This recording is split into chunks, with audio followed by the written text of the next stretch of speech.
Friends, welcome to Mysterious Stories. Friends, the story I'm about to tell you involves an occurrence that occurred approximately 80 years ago. It was formerly printed in newspapers and became well known, but there is now very little information available about this bizarre incident. This is the story about the Pell family. To comprehend this story, let's go back to 1955. Ladywood, a neighborhood in Birmingham, United Kingdom, still exists today. An historic house, house number 32, stood on Coxwell Road. Soon, the Pell family moved into this unoccupied house. The family included Francis Pell, also known as Frank, his wife Gertrude Pell, and their 3 children. Frank was serving in the British Army at the time. The family moved into the home in June 1955. The house included 3 bedrooms and a basement. Then, it was deemed old and in poor condition, but the family was relieved because their previous home had been in far worse shape. They cleaned the house, decorated it, and attempted to settle in calmly. Strange happenings began only a week after moving in.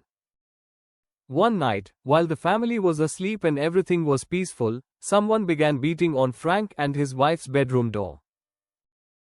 Frank got up and searched the entire home, but he discovered nothing.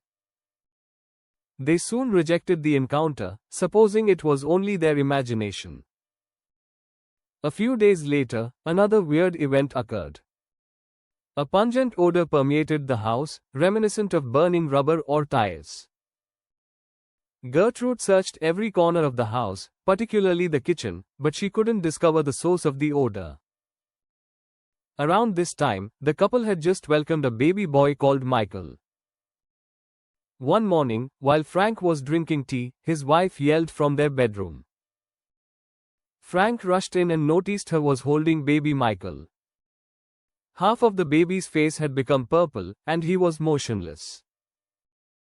Frank rushed his kid to the hospital, but Michael was already dead. Doctors revealed the startling cause of death: suffocation. The infant had been absolutely healthy, and the parents had no idea how anything like this could happen. Following this horrible tragedy, the couple became very distressed. Then something even odd occurred. 4 days after Michael's death, his son Alan asked his mother an odd question: did Michael go away with the dog? Confused, the parents inquired as to which dog he was referring to. Alan said that a dog enters the house every night and occasionally sits on his bed. Then he stated something shocking: he had witnessed the dog sitting on infant Michael, too. The parents were terrified. Because Michael had died of suffocation, this revelation terrified them greatly. The following day, Frank went to the police station to report the occurrence. He suspected that a dog was hidden someplace in the house and could have caused the baby's death. Police thoroughly investigated the house, but discovered no indication of a dog. Meanwhile, odd incidents in the house continued to occur. Almost every night after 10 p.m., the family heard loud noises from the roof, as if someone was jumping or running above them, but no one was present.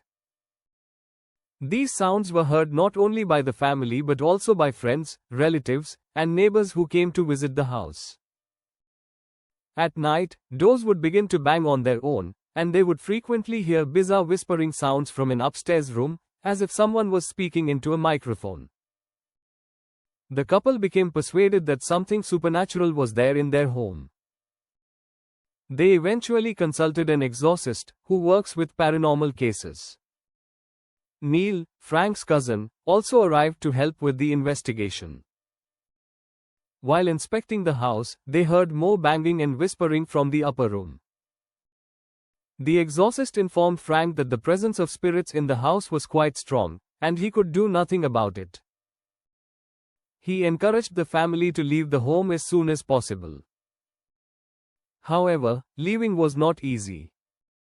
The house was a government council house with a very low rent, and Frank's financial situation was not excellent.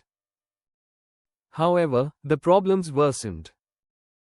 One day, while shaving in the bathroom, Frank heard the same whispering voice, this time directly behind him.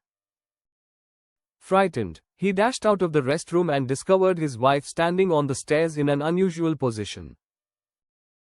Her lips was open wide, as if she was shouting, but no sound came out.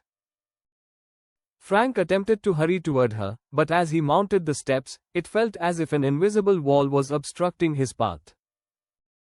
He struggled forward till he reached her, at which point he heard her scream. She had been screaming the entire time, but Frank had not heard her before.